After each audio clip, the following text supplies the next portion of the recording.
Welcome to I'm Not Joking, the podcast where a behavioral scientist examines what it's like to live a humorous life. Glimpse into the lives of the funniest people in entertainment, business, and science as your host, Dr. Peter McGraw, explores their habits, motivations, and secrets to success. Get ready to fire up your brain and your funny bone. Now, here's your host. Welcome to I'm Not Joking, the podcast that looks at the lives of funny people. I'm Peter McGraw. Today's guest is Jimmy Carr. Jimmy has too many credits to name. He's a stand-up comedian. His most recent special, Funny Business, is on Netflix. He's a well-known host. My favorite UK show he hosts is The Big Fat Quiz of the Year. And I met him when he was a presenter on a BBC special on the science of laughter. His book, Only Joking, What's So Funny About Making People Laugh, was the first book I read when I started studying humor. I'm happy to join him in Melbourne, where he is performing stand-up for his Best of Ultimate Gold Greatest Hits World Tour. Welcome, Jimmy.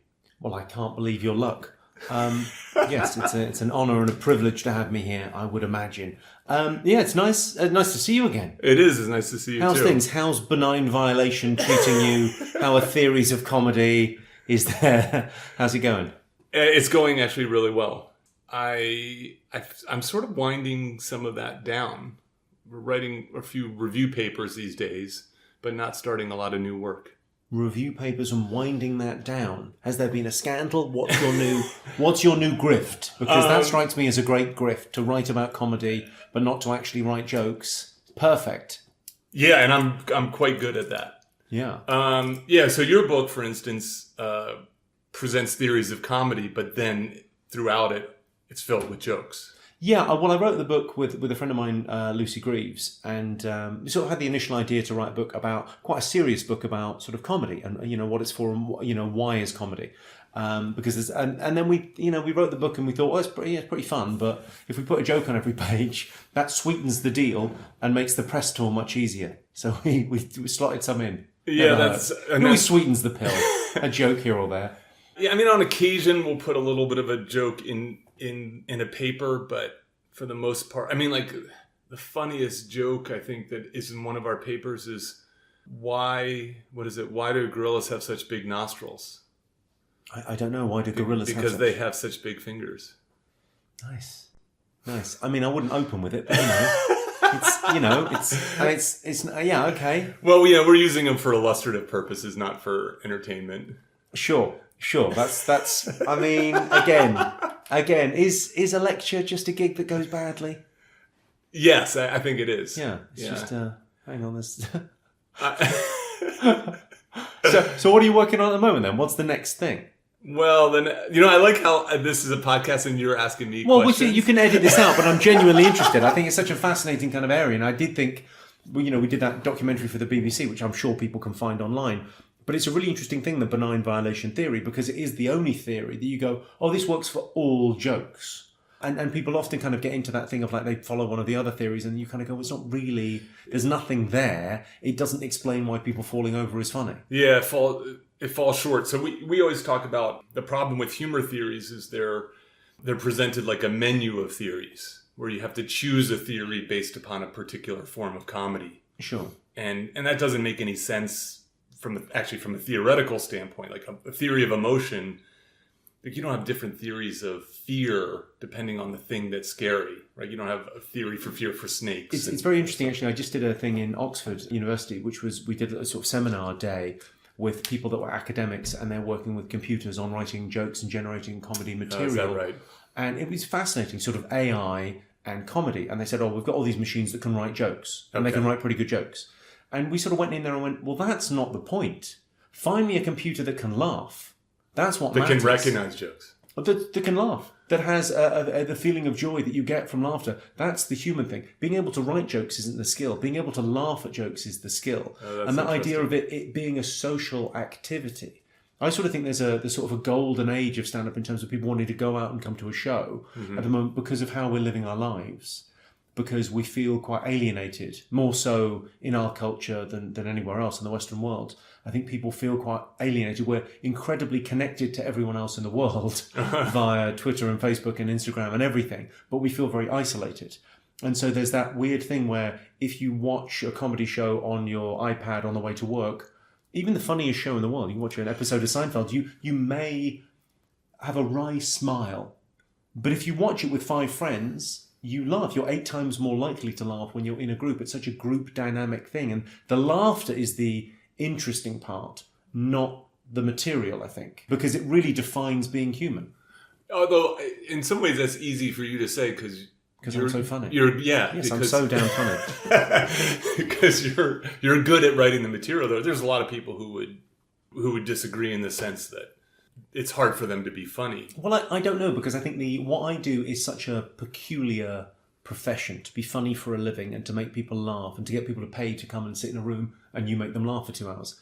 It's so, I mean, you're so loading the dice. I mean, you're preaching to the choir. They've come to see you. But most laughter, the vast majority, 99.9% of all laughter, has nothing to do with professional comedians. That's true, yes. And it is people in conversation, and it is that false laughter, and it is people kind of, it's how people get through life. Yeah, I agree. Actually, one of the first things when I sort of stumbled on this question of what makes things funny, I tried to steer clear of stand-up a lot, only because it's sort of the exemplar of comedy in people's mind because of it's so prominent in the United States, especially. It's such a challenging craft, but so little of, as you said, the laughter that happens in life happens from someone paying and sitting in a seat in a dark room with a 2-drink minimum.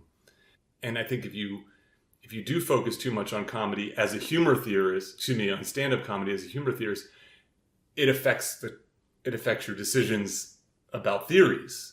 Sure. And you end up getting a theory like incongruity theory, which works for certain types of one-liners, it's but very little else. Yeah, it's very good for setup punchline kinds of jokes. Yeah, it's actually, I find it very interesting now, the different schools of comedy, because I view myself as being, I suppose, quite old-fashioned. I mean, you could say hacky, because I tell jokes.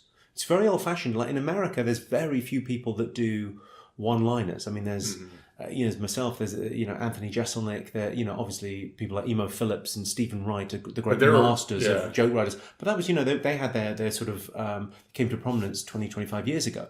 Extraordinary joke writers. But you see the prevalence of people that are talking now on stage. They're stand-ups and they are storytellers. Yes. In the tradition of Billy Connolly or Louis C.K. And it's kind of, they're coming from that standpoint of kind of wisdom. And they're storytellers and they're sharing their life.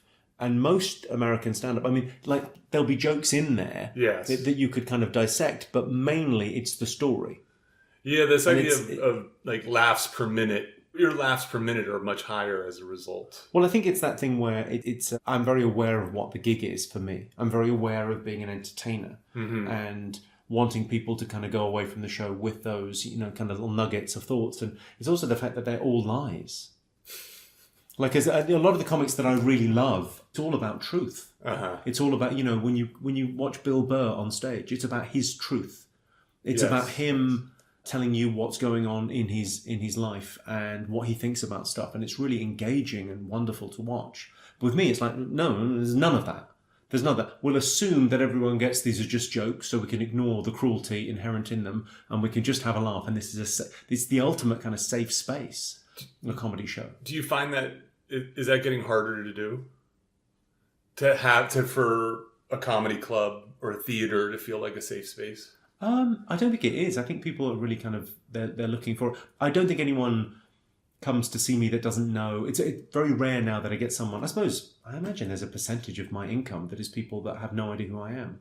But it's got to be 10% of the audience every night. That there's a group of 4 people and they come to see this. And is Dave coming? I heard this guy's funny. Let's Dave's go see coming. him. Yeah. Okay, who are we seeing? What's going on? I always think of that, like that person, like you want to kind of preach to the choir, but you also want to bring some new people in. Yes. Which is pretty easy because they're giving you 2 hours of their time to convince them that you're funny. Yeah, I want to. So I'm completely off script. No, which is fine. But so I couldn't help but notice Best of Ultimate Gold Greatest Hits World Tour.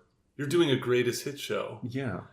And that is a first for me. I've never seen a comedian do a greatest hits tour. Yes, but I had an unprecedented tax bill. So what I thought was a couple of years ago, I'd written a show. I wrote Funny Business, and I thought it was pretty good. It's on Netflix. It's an hour, but it's a 2-hour show. Okay, it's a lot of jokes, And I wrote that, and afterwards I was doing corporate gigs, like after dinner shows. So you go for a big company and they're having their dinner. You might give out some prizes, and they say, could you do half an hour jokes? Okay, fine. And you go through your back catalogue of everything that's, okay, I'm not going to try anything risky here, nothing too rude. I'm just going to go with these are the hits, these are my go-to savor. If it's a tough gig, go to this line. Okay. You'll be fine. So I was doing those, like quite a lot of those gigs. And I kind of thought, well, why am I performing all my best stuff for these people that didn't really pay to see me? It's just a corporate thing. Okay. I'll do this for the audience. Yeah. And then kind of trialed it out while I was playing. I did lots of gigs. I'm obsessed by playing everywhere in the world. So I went to Japan and tried it out. And lots of expats there who had never seen me live before. And it worked. It's a really good show. It feels like it's less singer-songwritery. I wrote this new joke for you, and more. And it's the Stones doing. Yeah, and I upped Street Fighting Man. Yeah, and I upped the volume as well.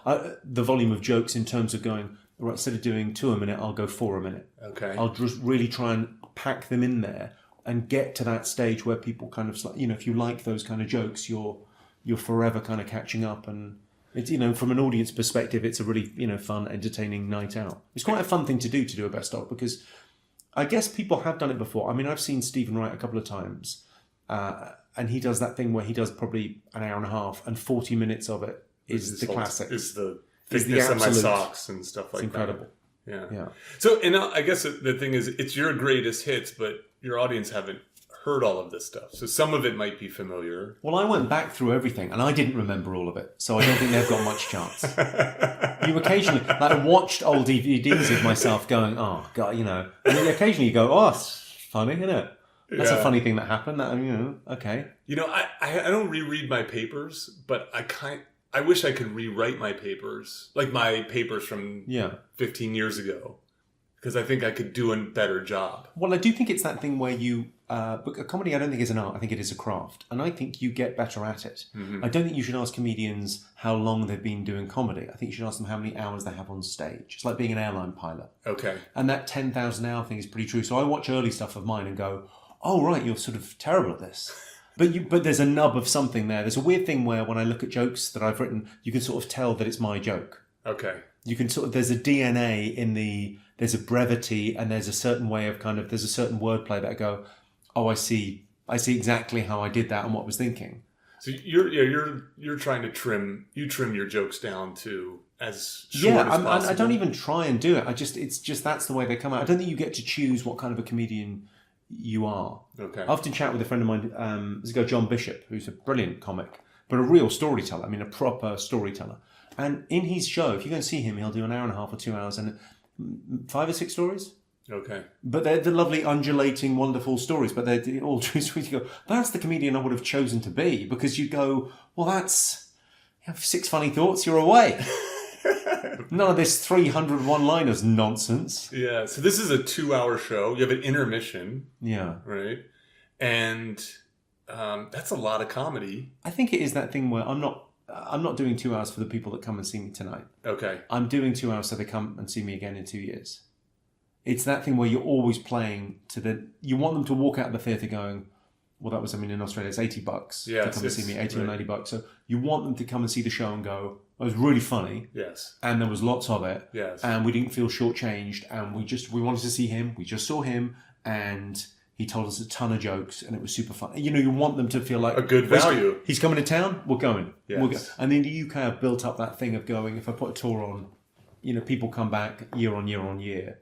And it becomes part of their little... It's an odd thing, but you become part of a little tradition if you sort of tour around the place. Yeah, it's like... I think about this like U2.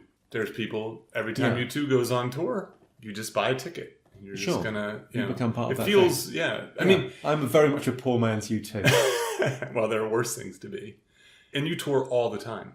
Yeah, pretty much. But I think that's... it's an odd thing. I can't think why you wouldn't. It's an odd thing. I've got the best job in the world. Why would you not want to do that? I always say I have the best job in the world. Do you think it's just there's a lack of adulation in academia? We think the arguments in academia are so vicious because the stakes are so low. That's true. I think I have the best job I could have gotten. Oh yeah, no, I agree with that. Yeah, no, okay, we're on the same page, 100%. But that thing of like going, I've got an amazing job and I get to travel the world telling jokes. Yeah. Why would you want to not do that? I always think that thing when people play stadiums and they go, yeah, I'm going to play like, I'm not going to tour for 2 years and then I'm going to do, 2 months of stadiums. You go, right, don't do that. That's the fun of it is doing it. Well, there is something about, I have had enough. I created a comedy game show and I host it. I've only done it a few times. But when I'm up on stage, I did it for my biggest crowd, which is 250 people. Yeah, that's a proper crowd though. That you're in front of people. That's the same. And when the laughs come, it's an incredible feeling. Yeah, I do think that thing of like, work is more fun than fun. That's the life I find myself in. I see. So the idea of going, I'm taking the night off tomorrow. Okay. Because I've done the Australian tour all around I'm a big tennis guy, I like tennis. So I'm going to go and watch Federer win the Australian Open tomorrow. Okay. That's great. I'll have a great time. I'll have a night off. But there is a part of me at 8 o'clock in the evening will be going, it's sort of all about him this evening, isn't it? It's like, and I think there's a real narcissism in comedians that goes, even when you're watching someone fabulous on stage, you go, yeah, but no one's listening to me. Right. That's really interesting. And I assume you tour well. Like you're staying in nice places, and it's a comfortable-ish life. Like, yeah, you've minimized the downsides of being on the road. Yeah, I think there's a certain thing of like I've just done a week in New Zealand, where we did 11 shows in 7 days. That country needs some more comedy. Yeah, I was at my job. I did a 7-city tour of New Zealand, which is remarkable because they've only got 4 fucking cities. I was just there recently. There's like no comedy in the South Island.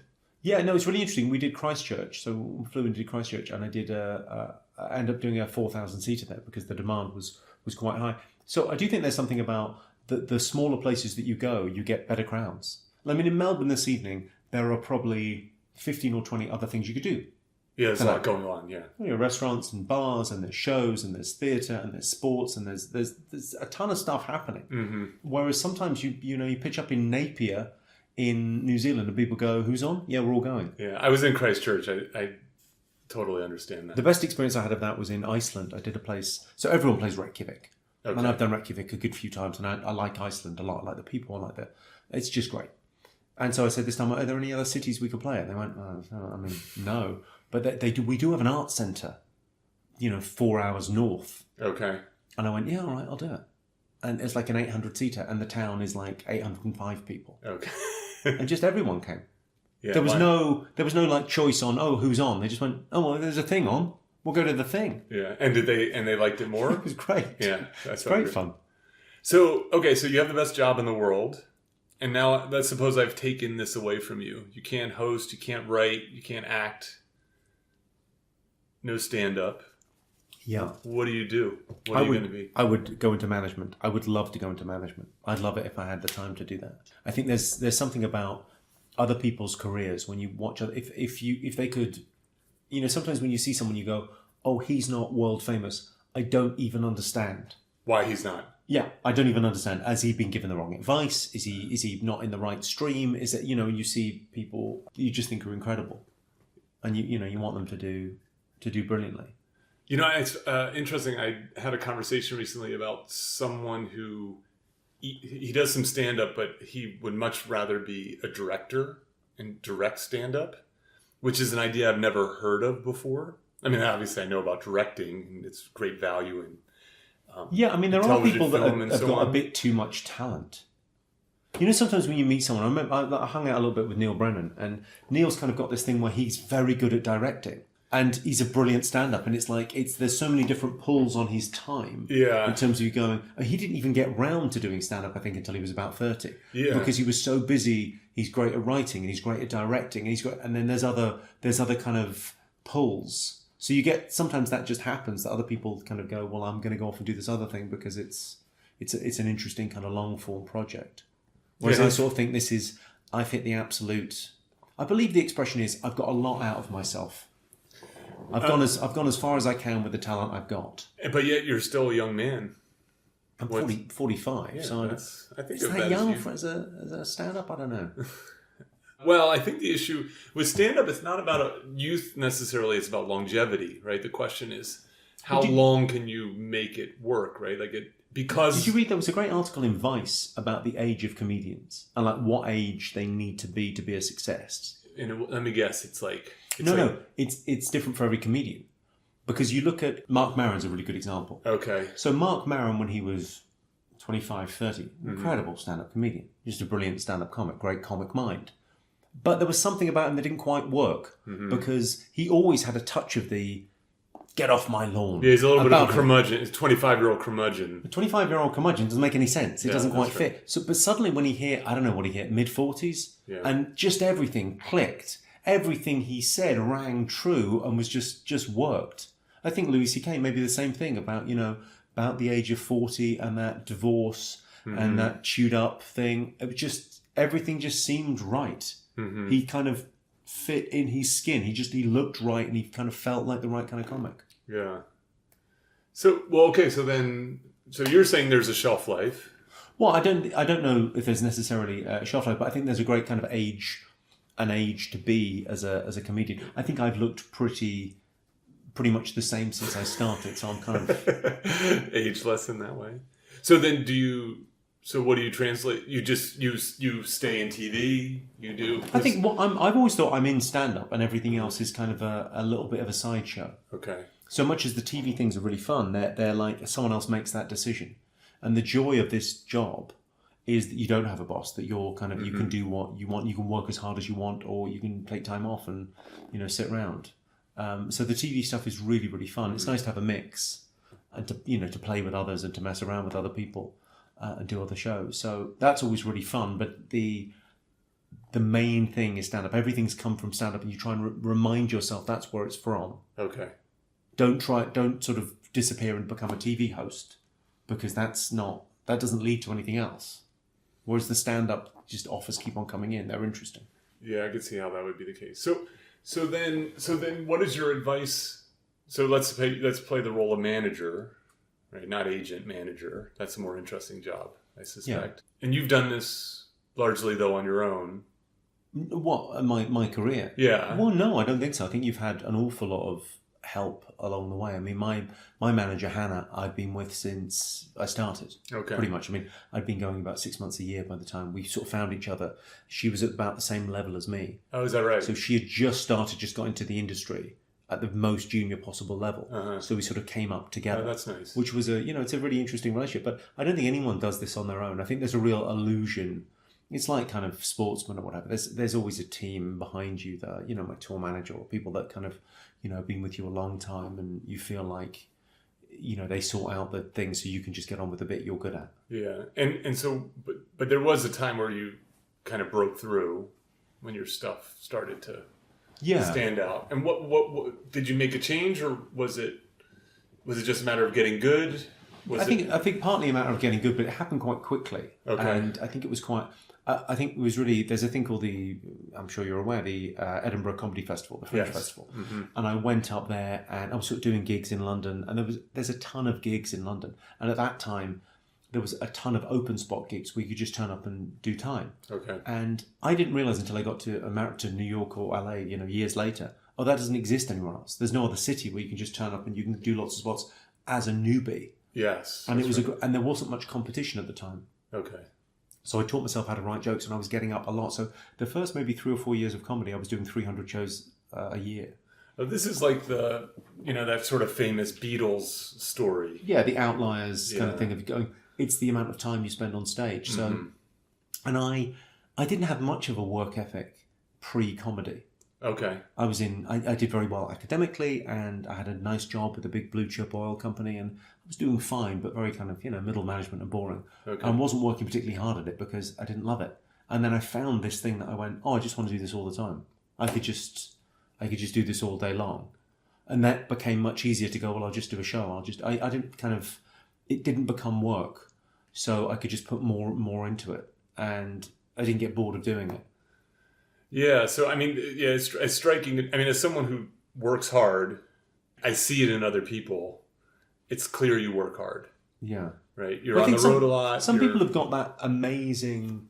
I think I work very hard at comedy, and I think I'm a pretty funny guy. There's no place for false modesty in this podcast. But there are some people that have got that magic. I mean, you meet some people and they've just got like a funny bones, and you go, "Well, I don't even know what he did." But it tends to be that they can't focus that in the same way. Like they couldn't do the tour that I do because they'd go out of their mind. It would be, insanity. But within that they just exude it. It just drips off them. I had this. There are parallels in academia. Like I have colleagues and people I know who are they're so smart. Like their minds, they just have horsepower in a way that I don't. And that's fine because it's not, the issue is it's not only about horsepower, right? It's not only about I absolutely, but I think that thing about going the inspiration and the writing and those great moments where you come up with something and go, yeah, that's going to work. But actually a lot of the job is the writing, the creativity is one side of it, but the other thing is turning up. Mm-hmm. A lot of show business is turning up. Yeah, it's like going and enjoying performing and enjoying the life, enjoying traveling, enjoying being away, enjoying missing social functions, whatever that thing is. I think I've got a little bit. My mother I think she was kind of embarrassed about it, but she thought that there was maybe some Romany blood in our past, and thought that we had some gypsy about us. We're an Irish family, so I think it's more than likely. And I think I've just got that wanderlust. I just like being out. Yeah. Do you get bored easily? Yeah, I think so. Yeah. I think so. I think that's partly that style of comedy as well. Like if there's a long story, if I do write a long story, and there's a few in the show that are like anything more than 6 lines, I get a bit bored of telling it. Oh, come on. People haven't laughed in ages. So what are the beats in your day? So you're here in Melbourne, and so you're performing at 8:00. Yeah. What's the day like leading up to this? Well, I suppose the great thing about this job is that there's no two the same. That's the joy, is that there's no real routine. It depends what you're doing. I mean, today, what was today like? Well, today we went for went for an amazing kind of brunch place and hung around, went to an antique store because I'm middle-aged. And we hung out. We drank some kombucha. I don't even know what that is, but we had some. And then, you kind of pitch up here. It's fine. We'll go to a casino later on. Okay. You're a late night guy? Yeah, I like late night kind of hanging out. But I get up early as well. So, I mean, it's, I don't know. It's fine. Do you nap? No nap. Not a nap guy. I like a good nap. Really? Yeah. That feels like an academic thing. It feels like the easy street you're on. I feel like I'm constantly sort of moving. I don't have, unless I'm teaching. So teaching, I feel, is like performing. Like I dress the part. I build my day completely around the teaching, so I'm at my best for that. But when I'm not teaching, to me, the day is all about sort of finding the moments where I'm at my best intellectually to do creative work, and then building all these other activities around those kind of. Yeah, I don't find that. I mean, it's different if I'm writing a TV show or if I'm on a TV show. So when I get back to London, I'm making, I think, 10 TV shows in 8 days. So that'll be very structured. That'll be a very structured day. Get up, eat that, go to the studio, get made up, do that. It's a very, very structured day, minute by minute, what you're doing. But at the moment, you're just kind of, freewheeling on tour. So it almost feels like a vacation because you work the 2 hours when you're on stage. Yes. And the rest of it is either travel or you're watching TV or hanging out or, going for breakfast or going for lunch, whatever you're doing in the day. You could be writing as that's going along. So everyone's got the phone with them at all times. So I'm constantly noting down things. And the actual writing phase is very easy for me because it's just going through the long list of nonsense that you wrote down when you were wandering around the shops. Yeah. And then it's just the edit process is the work bit. Yeah, I can see that. I often ask comedians about how do they write it down? What do they write down? So it's either phone. A lot of people still are old school and notebooks. I'm blown away by people that don't write it down. I don't think you can be successful and not write it down. I mean, maybe there's a few people out there, but it just seems extraordinary to me that you wouldn't kind of. These thoughts are fleeting, I think. Yeah, they do. It tends to be that thing. There's a great Mitch Hedberg line about being a comedian, about saying, his job is kind of wakes up at 3 a.m. and thinks of something funny, and then he has to convince himself that it's not funny so he can go back to sleep. Otherwise, he has to write. Yeah, otherwise, I've got to get up and find a pen. Do you deal with self-doubt? Do you deal with concerns about oh, is this good enough? Is this like, this is a classic, there's this classic comedian as narcissist idea, but then there's the comedian as, what's the right word? Lacking confidence. Yeah, no, I think you have to, very early on in this job, you have to make peace with the fact that you're not for everyone. Okay. And then you have to also celebrate the fact you are for some people. And then do you pump it up for the people who like you, with the people who don't, be damned? Well, the people that don't like you, be damned, is quite an easy, especially because of the type of sort of humour that I find funny. The kind of thing that really makes my heart sing is quite dark. I quite like, I like stuff that's got a little bit of shock with it. So it's funny and it's got a little bit, oh, right, okay, ooh, he said that. That's always what's made me laugh in life. And so you've got to be true to yourself in this. You can't sort of, I suppose you can try and pander or not share with the audience what you think is funny. I always thought that was a very odd thing. I remember sort of meeting some comedians very early on in my career that were really funny backstage and in conversation. And then on stage it was quite vanilla. Yeah. So I went, oh, right. I wouldn't take the risks. Yeah. Yeah, I'm friends with this comedian Shane Moss, and Shane has a rule, which is whenever he feels scared to talk about something, he feels vulnerable, he forces himself to talk about it. It strikes me as a very good rule, yeah. It's his best comedy comes out of these just difficult things. I think the master of that is maybe Chris Rock, who sets like a lot of his routines. You go, it's almost like an academic exercise. He sets up a ludicrous premise that he couldn't possibly work his way out of. He just says, what? Like the proof is like, what? He said what? And then 5 minutes later you go, oh my God, that's the funniest thought I've ever... Yes, and of course he's totally right. Yeah. Yeah, brilliant. He has this sort of preaching style of comedy that I think's really fast. Like I think this performance idea, I don't know much about it. Like I'm interested in the bones, of jokes, and your point about dark places, that's the best place to start because that's where the arousal is, and that's the thing you have to... Well, I think the release of tension in jokes. Yes. If you think all jokes work in exactly the same way, it's two stories. And in the first story, you force the audience to make an assumption that turns out to be erroneous in the second part of the story. It's the sudden revelation of a previously concealed fact. So they work in that way. And actually, so it's much easier if you've got a subject matter that's already edgy, that's already... Oh, it's quite a lot. What's he talking about now? Child abduction? Oh, my God. Right. And then, so there's already the tension there, so it's easy to get the release. Yeah, I think that... I always talk about this with, wordplay. So wordplay, it doesn't make sense from one perspective, but it makes sense from another perspective. But most wordplay is not funny. The wordplay that's funny is taboo wordplay. Yes. Right? It's wordplay that's titillating, or you're talking about stuff you're not supposed to be talking about in polite company. Well, I suppose I sometimes forget that on stage, actually, with bad language as well. I grew up in a household where my mother had an incredible way with words, an incredible level of swearing. As a child? Yeah. Uh-huh. So, I still don't recognise cursing in any sense as being bad. Okay. My mother would routinely say cunt. Okay. Just constantly. And...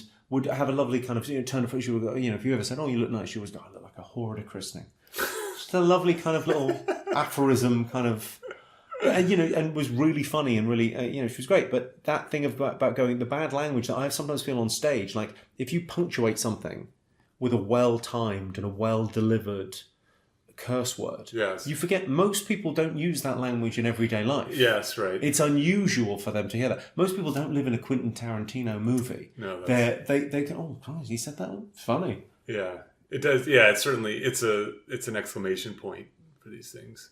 But the performance side of things. So getting back to Chris Rock and you alluded to it earlier when you were looking back on your old work. This notion of performance. Well, I suppose it's that thing, if you write a joke that's good enough, that other people can steal it and put it on Twitter or whatever happens to jokes, or tell it in the pub. It's like the perfect joke. Sure. It's almost like, that Alan Moore point about the word, we spell words, and there is a magical quality to them. And that there's something incredible about jokes. There's something extraordinary about jokes in that you come up with these words and they have a physiological effect on other people. Yes. And they make them release this drug that's already within them It's extraordinary, really, when you stop and think about it. And sometimes you can come up with something that's so perfect on the page, you could just read it out and it just works. Yeah. And I think a lot of my stuff it's quite well written, and I don't bring a lot to it performance-wise. Okay. In terms of, if you watch Chris Rock's a really great example. If you watch someone really perform, I mean, he really brings it. He sells these jokes. Yeah, but I mean, he really sells them, and it's great material. There are examples as well, which I wouldn't care to mention, of people that have zero material, and they just sell themselves. They deliver. Mm-hmm. And there's a couple of people that I really enjoy watching. They've got kind of sort of nothing material-wise, but just the delivery is like, you go, well, I just can't get enough of this. Brilliant. Yeah, there's something just enjoyable about watching the theatrics of it all. Yeah, when it sort of hits perfectly, it's great. And so how have you cultivated the performance side of things? So, holding joke equal. Well, I suppose it's that thing of just being yourself and being comfortable in your own skin on stage. I think people can kind of see that. I didn't laugh on stage. I really noticed this when I was doing the Best Of show. Okay. I watched my first I've done I think 9 specials, and I watched the first 4. I don't laugh ever. I've got a really weird laugh. I laugh on an in-breath, so it's a very high-pitched inhaling rather than exhale. So most laughter is ha-ha, and I laugh on a ha-ha, ha-ha, okay. And it's often quite a high pitch. And if I really lose it on TV, it can go on for ages. It sounds like a seal being sexually abused in some way. Don't ask me how I know that, but it sounds exactly like it. It's a long winter in Newfoundland. But that thing about I wasn't at ease enough to laugh on stage for the first probably 5-6 years of my career. Okay. Because I was very tense up there. And so being more yourself, being more relaxed. Bill Murray said, I think we do everything better relaxed. Mm-hmm. You should always be relaxed. So trying to be really relaxed on stage is kind of it's not easy sometimes. You've got 2,000 people that you and really you're remembering these jokes, and you're looking at timing, and yeah, it's your mind's working a lot, even though it's not. Yeah, it's kind of there's a slight physical thing to it as well. Stand up. It's weird because you sort of think, well, you're just standing there, but it's weird how tiring it can be after just because I'm standing pretty much stock still for 2 hours talking. You think, well, there's no physical, but sometimes you just exhausted afterwards. And so I agree with this. So I remember the first time I ever taught, and I was 28 years old, and I taught my first class. I was 29, and I remember I was exhausted. I came home and I watched a rerun of There's Something About Mary. Like, it was the only thing I could do that night. Yeah. And even today, I feel on the days that I do, like if I do a full day of teaching, so I do 6 hours of teaching, I almost never schedule something for that evening. I mean, maybe I'll do something social and light, but I don't schedule work or anything like that because I'm wiped. I think it's not only that you're on your feet, but I think it's such a highly evaluative experience. I think it's also that thing of like being human. It's you're connecting to other people. Yeah. And their group dynamic of that. It's quite an interesting thing of like they're passively kind of watching, and it's a conversation. Mm. It's, as a comedian, it's very easy to see that conversation because feed line, punchline, laugh, feed line, punchline, laugh. Laughter is language. Yes. Yeah. It's an interesting point because I think a lot of people miss that and just think, well, you spoke the whole time. Yeah. Yes, but we were all communicating. And the same with a lecture. You'll know from it's either nods or eye movements or things whether people are getting it or not getting it or glazing over or, there's lots of feedback. And partly the great thing about my job is the feedback loop is so short. Yes. You get an immediate... I mean, if you make a movie, it's 5 years from when you put the pen to paper to when you get the feedback of people didn't like it. Right. Like with a joke, you kind of go, right, change your tack. Yes, indeed. Yeah, I think the thought experiment is if you performed your show alone in your dressing room, or if I performed my lecture in my office, even the same amount of standing, the same amount of theatrics. Like I actually found that my lectures got better when I just turned the volume up, and turned the speed up, and I just made, right. Even if I kept that constant, I wouldn't be as exhausted at the end of the day. No, it is. It is interesting. I kind of wonder with jokes whether they're anything written down. I mean, I often think this when stuff gets reported on in the papers. If there's like a small controversy about something, they'll write a joke down, they'll put it, and you see it kind of written down and go, yeah, it does seem really harsh written down. Mm-hmm. But then you've taken something from 10 o'clock in the evening in a theatre and you put it at 9 a.m. over cornflakes. Yeah, you go, I wouldn't have told that joke at 9 a.m. at breakfast. Yeah, I think that's... And I'm me. I think that's a true challenge of comedy these days. You know, a good comedy environment, comedy club especially, but even a big hall, is engineered to be maximally amusing. You know, what, from the temperature, from the packing people in, from the acoustics, to the, as you mentioned, the expectation of this is going to be funny, I am here to laugh. And when you start stripping away each of those contextual environmental elements, that thing that was a diamond at that thing just seems like a piece of coal. Well, it's interesting that makes me think of that. Someone had that point about the people turning up to comedy shows and they've got a certain amount of laughter in them, and you're just tickling it out. I've never heard that. It's a nice idea that people are just going to turn up and they go, look, I want to laugh. I've paid to laugh. I've been looking forward to this. Really, I need this. There are people who think your work was done when they bought the ticket. Mm-hmm. Because I often think, I reference a little thing at the end. It's just a little throwaway line, but the idea that I really like people to look forward to the show. Mm-hmm. I don't like it when people buy tickets last minute so much. I like it when people have had that ticket for 3 months and then they're here and they're right. Okay, no, this is it. We're at it. Yeah. We're doing this thing. It's like a really lovely... Because I know that I love looking forward to stuff. Like, I like almost as much as the thing. You kind of go, right, we're going to that. Brilliant, it's going to be exciting. And then you're there. Oh, this is good. Yeah, you're going to enjoy it. The people who study well-being puzzle, as a scientist, you're not really a philosopher, but you're sometimes forced to philosophize. And the question is, what should we be optimizing when it comes to our hedonic experiences? Should we be optimizing the savoring experience, the anticipation, knowing something good's coming? Should we be optimizing the actual experience, which often is short-lived?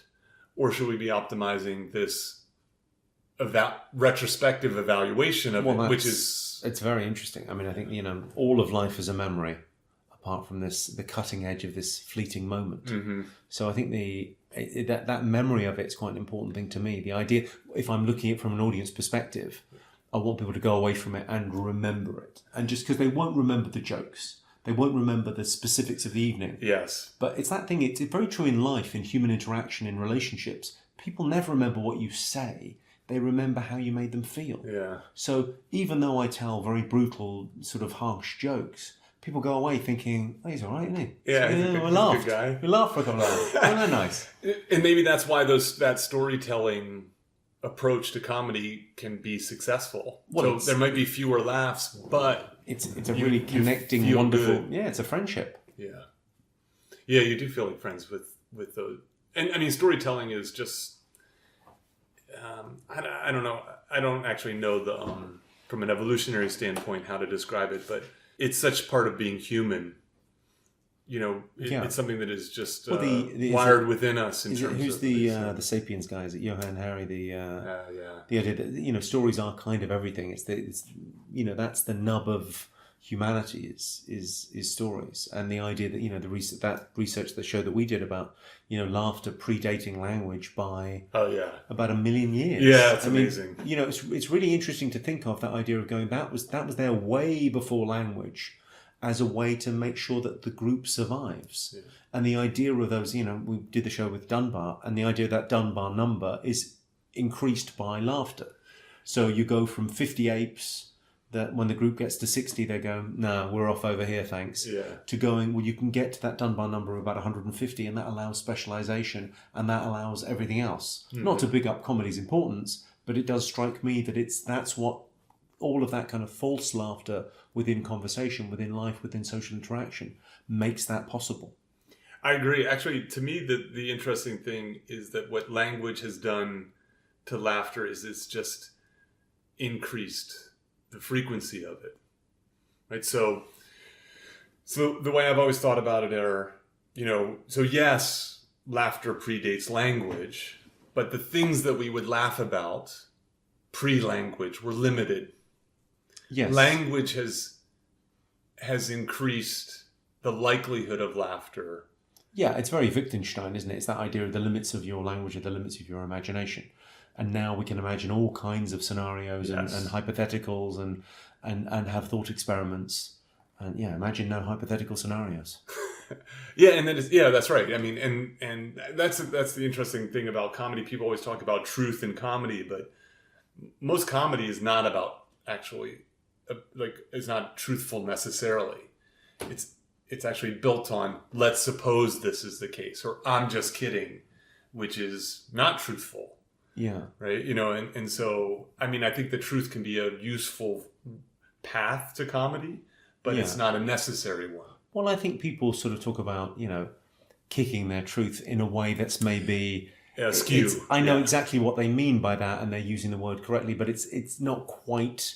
Well, these are just the facts. Mm-hmm. I mean, no one's just going up there with the facts.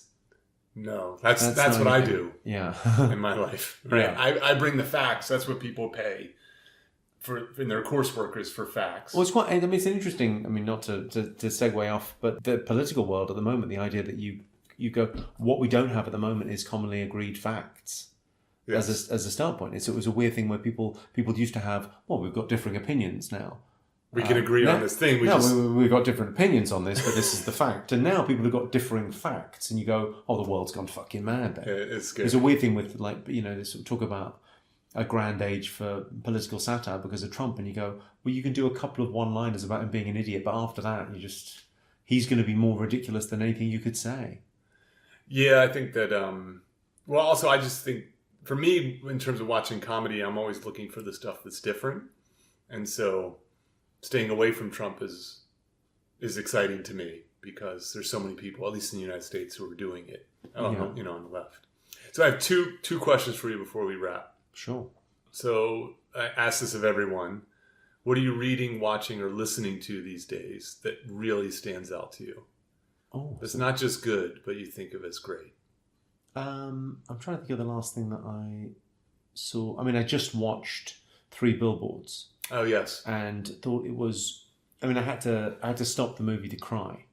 Oh wow! I thought, Woody Harrelson, his performance was just exceptional, and then it was brilliantly, brutally, incredibly funny as well. So it really felt to me like the guy that does it. I forget his name, the director, and writer, but it's extraordinary because he's got this thing where. It feels to me like it's a very human experience. It feels like that's kind of what life's like. Mm-hmm. Terrible things happen. Yeah. Awful, tragic things.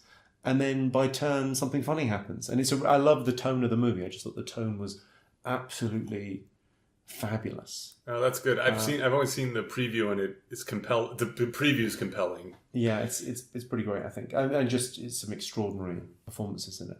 I'm trying to think You mentioned Sapiens. Yeah, Sapiens. That keeps coming up. It's an extraordinary piece of work, I think, in terms of his theory and also kind of beyond that, it just engenders interesting conversation. Okay. I think whenever I sort of meet people that have read it and kind of different people have got different views, and it feels like it's I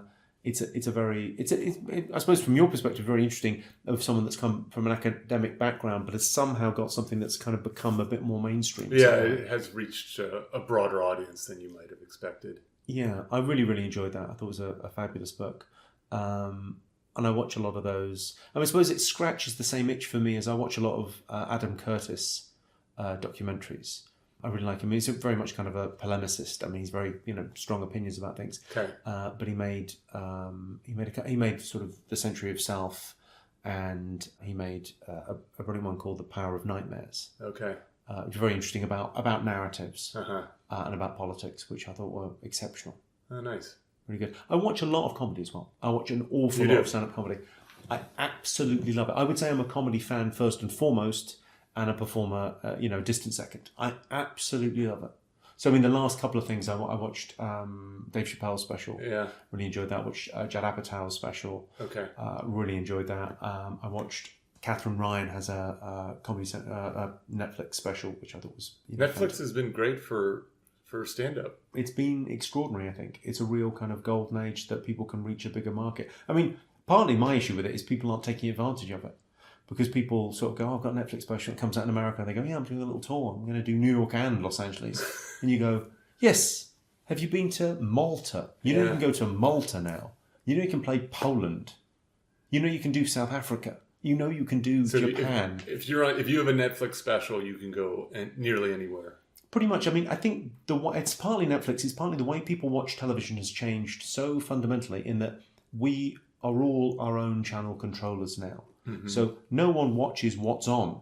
Right. You know, it's partly the downside politically is the echo chamber, but the good thing entertainment-wise is the echo chamber. Right. Because you go, well, I really like Parks and Rec and The Office. Mm-hmm. And then suddenly it recommends a new show and you go, am I going to like it? Yes, you are. Yes. Okay, Kimmy Schmidt. And then it's brilliant. It's exactly your thing. And you love it and you find more. And I think people don't care what's legally available. They just go, well, I'll take that thing. Yeah.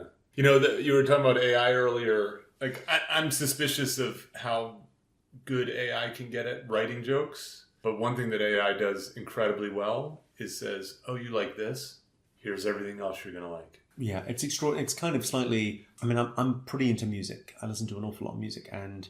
sometimes those things I find a little bit kind of spooky. And Spotify or... Yeah, when Spotify it recommends, it goes, you're going to like this band, and you go, yeah, I do, but you don't know me. You don't know me. Right. Yeah, I've learned to trust it and enjoy it. It's great because you get exposed. Kind of finding new stuff. You get exposed. I mean, occasionally you meet someone who has like gets your taste, and that can be really expand your world. But now, that used to be always the thing. It wasn't. It was always it's not what you'll like. It's what you like that matters. Yeah. And less so now because it's kind of I suppose the thing that we've lost is that shared experience. The reason that shows like Game of Thrones are so incredible is because everyone sees it. Mm-hmm. It's a global experience, so you can kind of you can do stuff about that. You can talk about it. Yeah. Last question: what's the secret to success that everybody knows but no one can seem to do? Oh, that's a great question. It's enjoying the passage of time. Enjoying the passage of time. Yeah, that's it. I like that. That's it. It's now. Now. No one can do it. They're always... Well, there's people that... I think people have got different structures of how they organise their mind internally. Yeah. And they're living in the future. Yeah. Or they're living in the past. Yeah. So they're trying to, a lot of people are getting away from poverty or heartache or whatever happened in the past. Yeah. A lot of people are frightened of the future. They're worried about, I'm going to grow old and be alone and be poor or whatever that thing is. Mm-hmm. Different people are motivated by different things, and how you sort of think about time seems to be incredibly important to how happy you are. Yeah, and the more you can be present, the better. And whether that's through meditation or yoga or just through being. But I mean, it strikes me it's quite a lucky thing that no one ever talks about is your disposition. They did an incredible academic study of people that had been paralysed and people that had won the lottery. Mm-hmm. And they found... This is the Brickman and Coates. Yeah, and after 3 months, it's like, I've broken my back, I'm so depressed, and I won the lottery, I'm so happy. But after a year, you are who you are. Yeah, you're back to that largely. Yeah, that's true. It's amazing.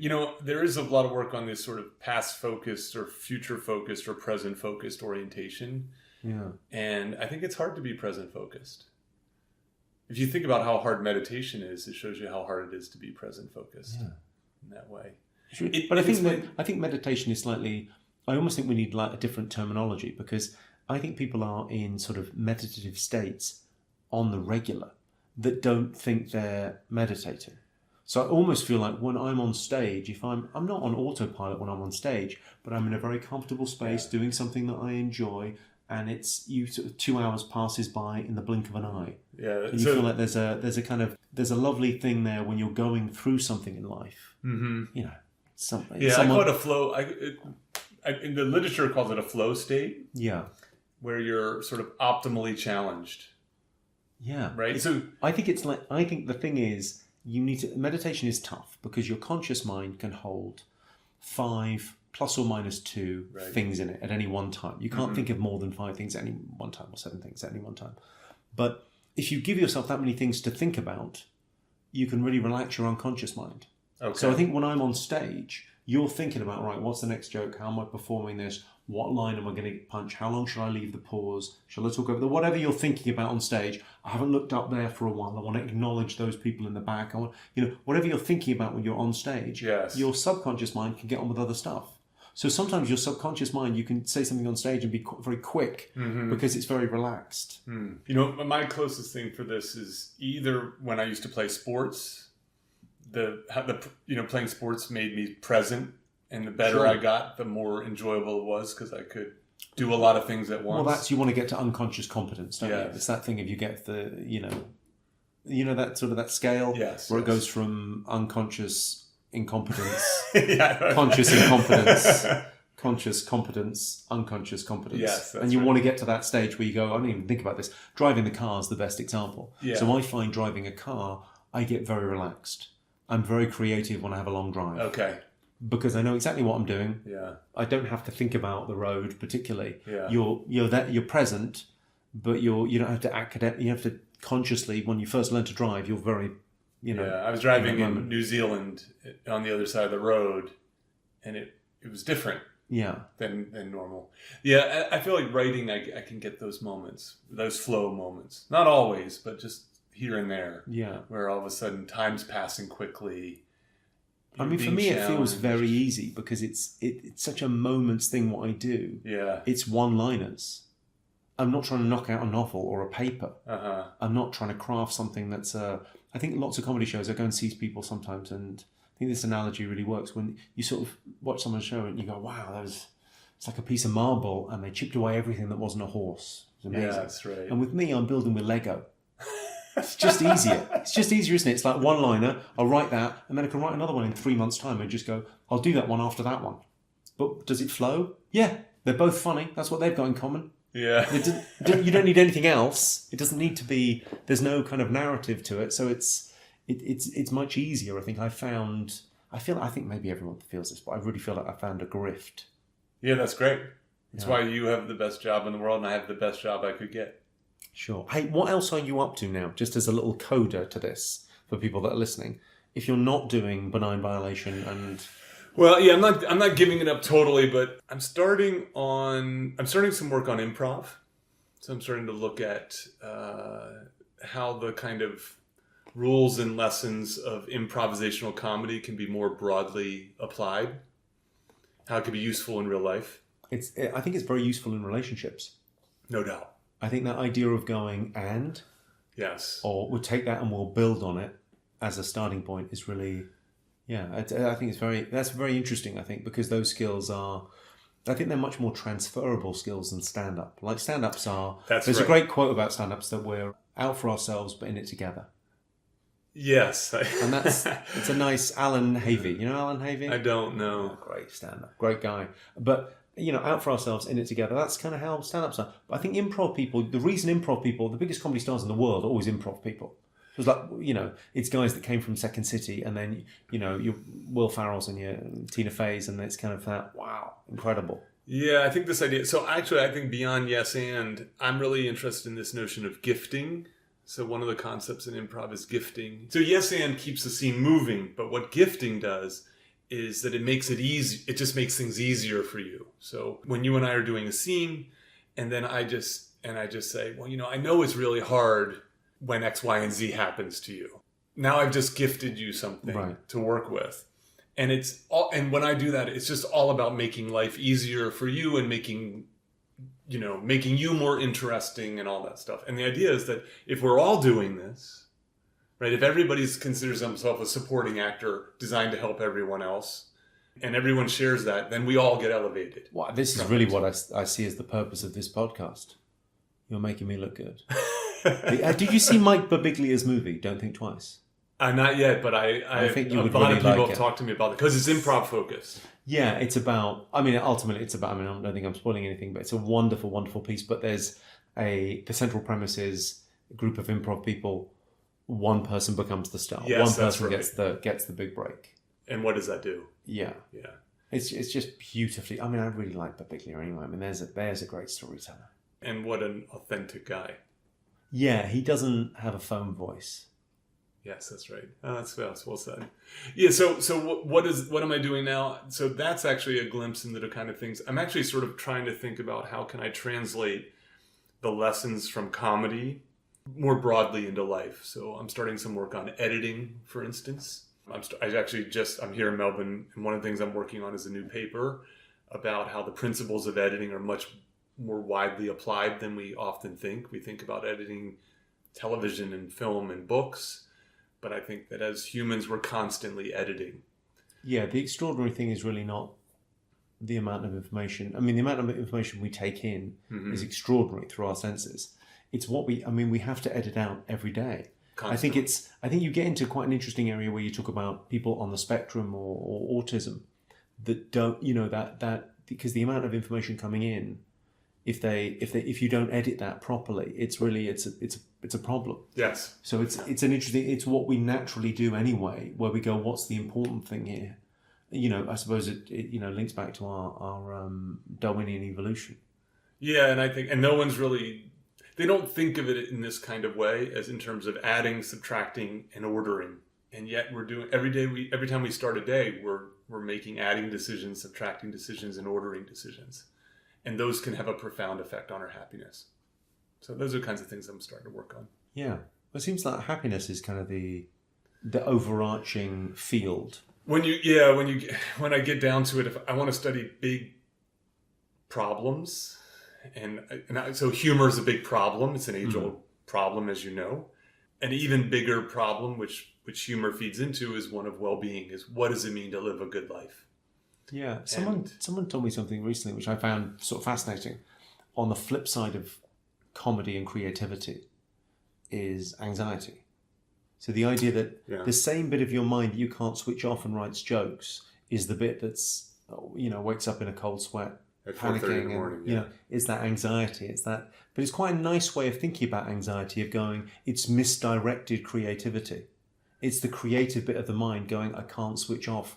I'm thinking this thought again and again and again. What if something bad happens, as opposed to what if something funny happens? Yeah, for me, the way I've learned to deal with my anxieties, and mine are mild. I used to think that they're profound just because they're mine, but they're, I think I'm pretty normal level of anxieties, is that I've actually been able to attribute a lot of my success to that, running a motor, whether that be a physical motor or an intellectual motor. Sure. Because anxiety makes you vigilant and makes you work harder. It makes you think about scenarios, possibilities, and so on. And that an absence of it is not good, and too much of it is not good. You're just finding that sweet spot there. Yeah. No, it's interesting. We spoke earlier about, work ethic, and really a work ethic is a kind of a roundabout way of saying you've got a little bit of a problem with yourself and you want to achieve. Yeah. And either you're showing off to other people, or you need a sense of well-being, or you need a or you're status, fleeing poverty, or whatever you're doing. Yeah, whatever that thing is. And I was just having a conversation right before this where I was like, and why am I working so hard? There are times in life where it makes perfect sense. Yeah. It would be a mistake not to. And then there's times where you're like, it's worthwhile to ask that question. If the answer is because I like it. Yeah. I think the more interesting question is, what else would you rather be doing? Yeah, that's why I always ask that question. If you'd rather be doing something else, then go and do that other thing. I think, certainly as a performer, I don't think you're serving the audience. If you don't want to be there, don't be there. Yeah, I agree with that. Someone else will sell the tickets. Jimmy, this is a lot of fun. I really appreciate doing it. I mean, an absolute pleasure for you. No, it's been lovely to see you again. It's great seeing you. Oh, congratulations. Well done on everything. Cheers. Good luck. Thank you for listening. Don't forget to visit petermcgraw.org for more information about our guest, show notes, and social media links. If you've enjoyed this episode, please subscribe and share with others. Join Dr. Peter McGraw next week for another fun, fascinating conversation on I'm Not Joking.